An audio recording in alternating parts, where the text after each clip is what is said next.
आदिवासी पेसा भरती त्वरित सुरू व्हावी। धनगरांच्या संदर्भात जे आदिवासी असल्याचा कोणताही असंविधानिक निर्णय केंद्र सरकार आणि राज्य सरकारने घेऊ नये।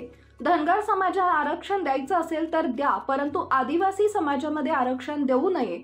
संयुक्त जयंती उत्सव कमिटी कसबे वाणीतर्फे आज आदिवासी समाजाच्या आरक्षणामध्ये धनगर समाज असो किंवा कोणत्याही समाजाला आरक्षण देता कामा नये व धनगर समाज किंवा कोणत्याही समाजाला आरक्षण द्यायचं असेल तर द्या, परंतु आदिवासी समाजामध्ये आरक्षण देऊ नये असे निवेदन देण्यात आले।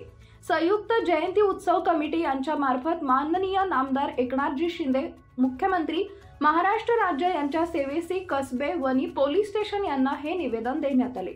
या प्रसंगी सागर चौधरी, मनोज खांडवी, बिरसाल झोपळे, विशाल उमाप, इंद्रजित खांडवी, रवी भोये, साक्षीताई बागुल कार्यकर्ते उपस्थित होते।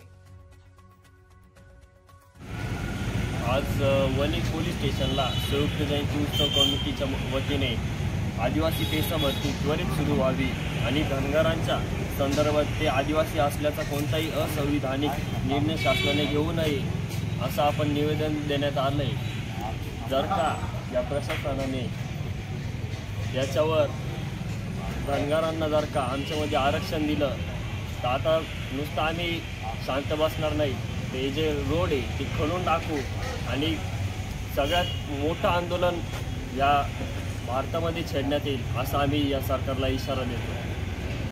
आज संयुक्त जयंती उत्सव कमिटीतर्फे वनी पोलीस ठाण्याचे निवेदन देण्यात आले। आदिवासी भावना सतत दुखावल्या गेल्या। तसेच आमचे आधी माजी खासदार सर्व लढून बघितले तरी असंविधानिक निर्णय सरकार घेतच चालले।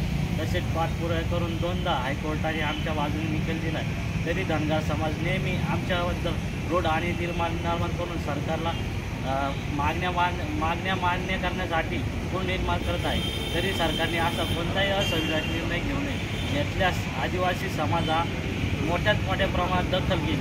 रस्ते, लोहमार्ग अशा मोठमोठ्या सुविधा संपुष्टात जाणार। यापुढे जर सरकारने जर असा संविधानिक निर्णय जर घेतला तर यापुढे महाराष्ट्राचं मणिपूर होईल हे लक्षात ठेवावे सरकारने। जय आदिवासी। जय आदिवासी।